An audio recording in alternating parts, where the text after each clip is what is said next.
This week, I visit the UK airport littered with Soviet relics. I marvel at Chester's treasure trove of Tudor buildings. And I lose my dinner money sat on a wall at a racecourse that resembles a 50p piece.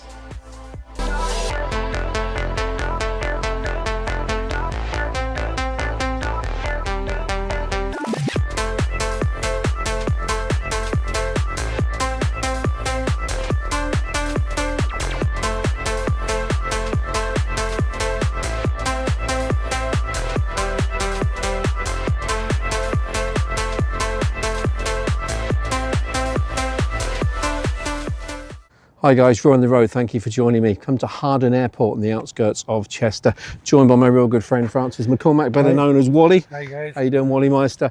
We go back a long time.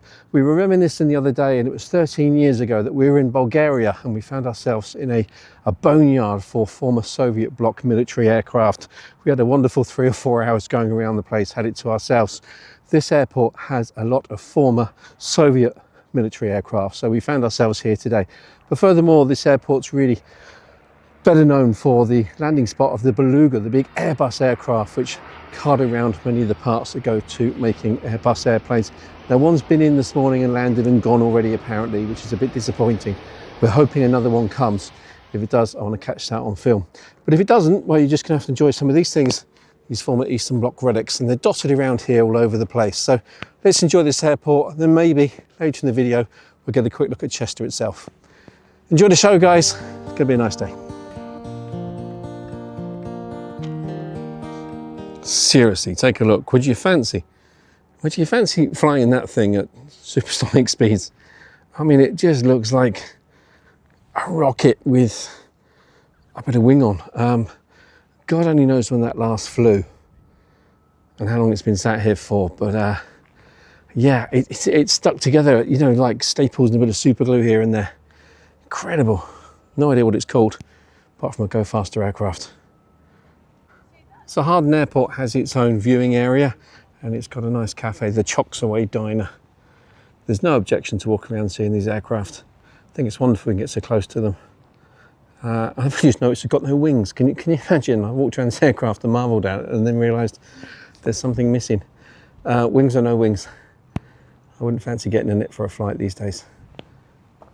I've no idea, but it's potentially something the Red Arrows used to train in. It would appear to be something like that. I think this one is British.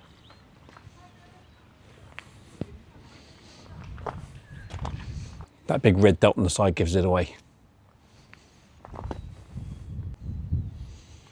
Well, I don't know, but that thing there looks like it's ready to go. Like, reverse it out the car park and off we trot. And those bombs there, they could do some damage, surely. Does not look decommissioned.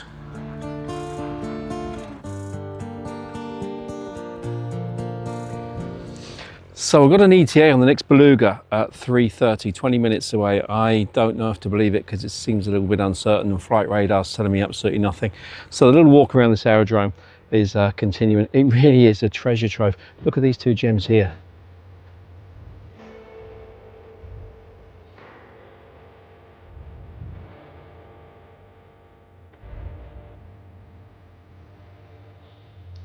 I'm a bit concerned the sunlight is killing my shot here, but that is a Rolls-Royce Merlin engine, 27 litre V12, single stage 2-speed turbocharged, 1,390 brake horsepower. Can you imagine that thing actually flies? Incredible. And in the background, the iconic Spitfire. Yes, what a gem. Unfortunately, it's tucked away in this little museum area, which is closed, so you can probably see my shadow. I wonder, I presume, maybe this was used as a wartime base. A rare sight, Spitfire these days. And the engine, wow. I mean, I'm still amazed that thing actually got off the ground with an airplane attached to it.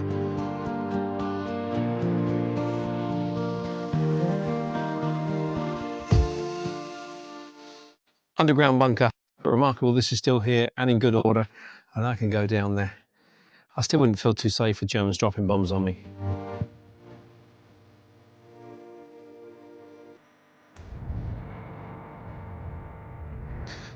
So that is where you're going to find your Spitfire, the World War II Heritage Centre. I don't know what the opening times are, but if you fancy it, and I'm sure the internet's going to tell you when it's open. We seem to have attracted a bit of security. I don't think we're necessarily a security risk in terms of military espionage. So how did this come around? How did these Soviet era jets arrive here at Harden Airport on the outskirts of Chester? I do wonder. The romantic in me says that the pilots wanted to defect and they made a daring dash for freedom and landed here on their way to America or something ridiculous. But who knows? I suspect someone bought them with a purpose and went broke or whatever. I don't know. Maybe it's a shame, because in 50 years' time, these in mint condition will be worth absolute fortunes. And as it is, they're just going to sit here and fall to rack and ruin. Yeah, it's a bit of a shame, isn't it? I think I've exhausted all the aircraft there is to see in regard to old abandoned planes, but we'll find out. I'm going to go on a bit more of a hunt around. So there's a lot of industry around here, and I've seen some really nice cars that I'm interested in.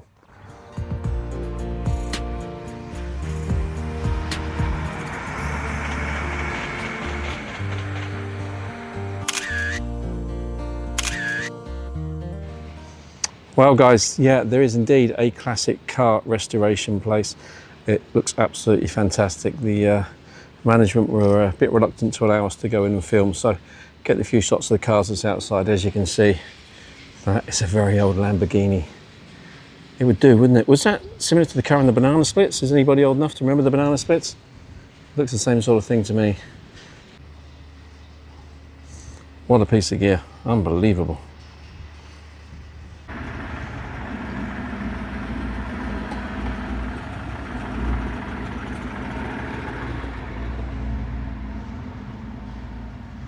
Well, that was brief. We nearly got the look at a second Lambo. Unfortunately, we didn't. But you can't go wrong with a Mini. L-Reg, top of my head, I think that's 1972. Interestingly, the tax disc has 73 written in it. So I wonder if this has been used as part of a film set. Probably has, you know. Immaculate. Well, Wally, it wasn't much fun as our Bulgarian adventure all those years ago, but what do you make of it? Superb. Superb. We didn't get to climb all over them, but there's one last little surprise I have up here. Have a look at this. So, here is a plane we can climb all over, and it's in pieces. Bit of a wing, fuselage, cockpit, and there's more Russian writing on the front of this thing. How do you fancy that?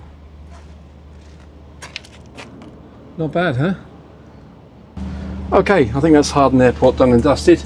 Unfortunately, the Beluga didn't arrive for us, so we're going to head into Chester, have a look at the town, and see what else we can discover on this rather splendid day. So welcome to wonderful Chester. Now, I just found out they're racing today, horse racing, and Chester's very well known for its racecourse. You can watch the racing over a wall. No, not that sort of wall. Bit of an ancient rite, you're allowed to see the horse racing here. So I think we're going to try and make our way down to the racecourse and just catch the last race. Won't be going into the racecourse, there's no point, one race left, but should make for some good viewing. This is a remarkable place, it really is. Highly recommend Chester. If you want to know more, as I always say, go on to Wikipedia, but it's probably the best known Roman city in the British Isles, and so well preserved. Beautiful spot. That's going to be able to take you home.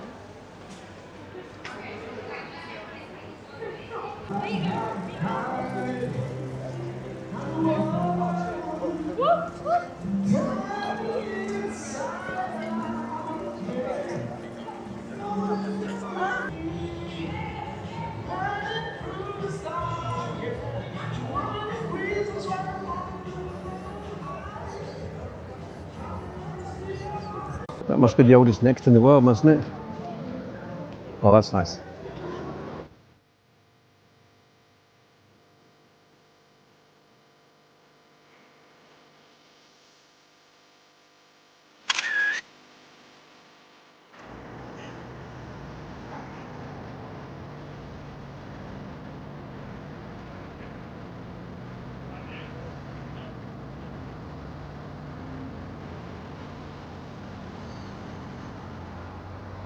Bonus, made it, 5:10, final race at Chester.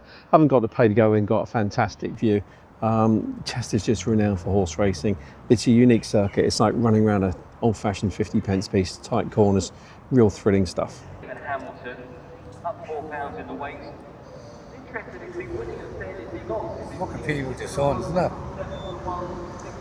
Not altogether certain how many people they're expecting. Okay, for clarity, Whiz By is the favourite and is a horse that I've opposed, so I need Whiz By in red colours to finish out of the first three. This makes all the difference. This fish and chips are a nice dinner tonight. We'll see how we fare. Squeeze along, it's never just one up the inside looking for racing room. Whiz By on to dot, impartiality is locked up on the inside but it's still moving okay. They bang on out into the straight for a half to go. Arctic race is joined by Penfold Gray. Still creeping impartiality, black and white up the running rail. Can he stop By there again? Yes he can. Whiz By running on lane. Impartiality though, it almost put up beautifully. Great ride. Impartiality and Patrick firmly in control. Second, it's fish and chips. It's fish and chips, Wally.